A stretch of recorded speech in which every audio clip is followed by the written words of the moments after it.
kapan sih Mas waktu yang tepat untuk Oke, mulai sebenarnya bisnis? waktu yang tepat sih secepat-cepatnya ya. Jadi ketika kita sedang membangun karir kita gitu kan, sebagai seorang profesional, sebagai seorang karyawan gitu ya, memang harusnya kita sudah juga memulai bisnis. Karena dari apa yang saya lakukan sebagai perencana keuangan gitu ya di Finansialku, Kayu, saya mendapatkan banyak sekali data, dan data ini saya olah menjadi sebuah informasi, menjadi sebuah wisdom gitu ya. Dari yang saya lihat mengenai klien-klien saya yang sudah memulai bisnis dari mereka usia muda, saya melihat banyak sekali pelajaran yang mereka ambil.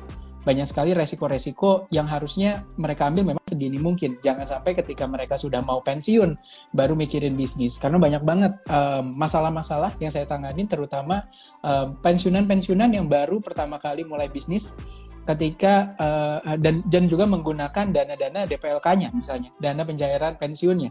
Nah itu banyak banget tuh Kak, dan habis itu mereka struggle-nya besar, apalagi ditambah dengan usianya mereka mungkin akan lebih sulit untuk ngejar, catch up dengan teknologi dan lain sebagainya, informasi dan lain sebagainya.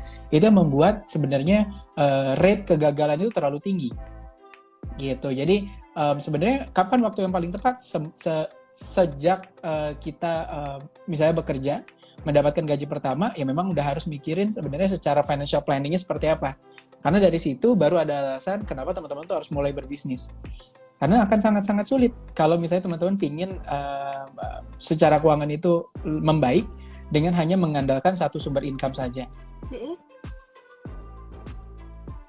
Oke, sebenarnya harus ya Mas ya, orang bekerja di corporate atau di mana gitu, tapi juga memiliki bisnis. Itu sebaiknya seperti itu gitu ya? Idealnya seperti itu, tapi nggak setiap orang itu kan memiliki timeline yang berbeda.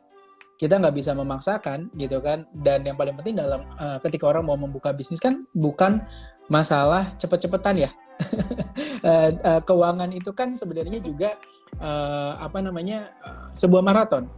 Jadi terkadang memang harus ada juga. Idealnya maunya juga semua orang kan maunya ketika lulus dari kuliah buka bisnis, boom, jadi orang kaya banget gitu ya. Itu mimpi semua orang kayaknya. Tapi kan nggak kayak gitu. Kita startnya beda-beda. Ada yang startnya dari minus, ada yang startnya dari nol, ada yang startnya dari plus. Nah, setiap orang kan pasti memiliki keunggulan tersendiri. Setiap orang juga pasti memiliki pendidikan latar belakang yang berbeda, lingkungan yang berbeda. Jadi ya kapan yang tepat? Secepat-cepatnya. Tapi kalau mulai sambil kerja boleh nggak? Boleh juga. Atau misalnya sabar dulu, nunggu, belajar dulu. Nanti di usia berapa, misalnya usia 30-an, ketika udah lebih mature, dia mau mulai bisnis, itu juga boleh gitu. Jadi ya memang harus balik ke pribadinya masing-masing.